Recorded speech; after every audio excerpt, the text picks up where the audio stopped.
Hello everyone, आज सकाळी लवकर उठून मला बटाटा शाबू पापड बनवायचे होते, म्हणून मी सकाळी लवकर बटाटे शिजत घातले होते व रात्री शाबू भिजू घातलेला। तर सर्वांचा आवडता हा पदार्थ आहे खुसखुशीत शाबू बटाटा पापड। हे पापड उपवासाला तर चालतातच, पण जेवणाचीही चव ही खूप वाढवते। यासाठी मी इथे घेतले आहेत 2.5 किलो बटाटे, 2.5 किलो उकडलेले बटाटे, पाव किलो शाबू, सोबतच चवीनुसार मीठ आणि थोडे चिली फ्लेक्स आणि लाल तिखट।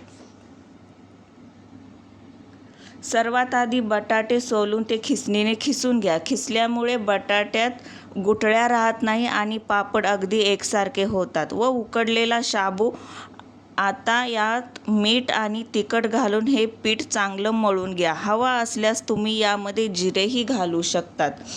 हाताला आणि नंतर हे सगळं मिश्रण घेऊन पीठ बनवलेलं आम्ही छतावर घेऊन गेलो। हाताला थोडं पाणी लावून छोटे छोटे गोळे तयार करा।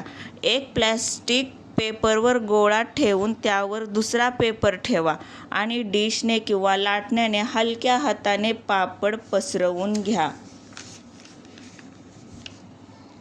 हे पापड कडक उन्हात साधारण 2 ते 3 दिवस चांगले वाळवून घ्या। उन्हात वाळवल्यामुळे ते वर्षभर छान टिकतात आणि तळल्यावर हे पापड दुप्पट फुललेले आहेत। तर तयार आहेत आपले हे बटाटा शाबू पापड। रेसिपी आवडली असेल तर नक्की व्हिडिओला लाईक करा आणि चॅनलला सबस्क्राईब करायला विसरू नका। तर अशाच नवीन रेसिपी पाहूयात आणि भेटूया अशाच एका नवीन रेसिपीसह।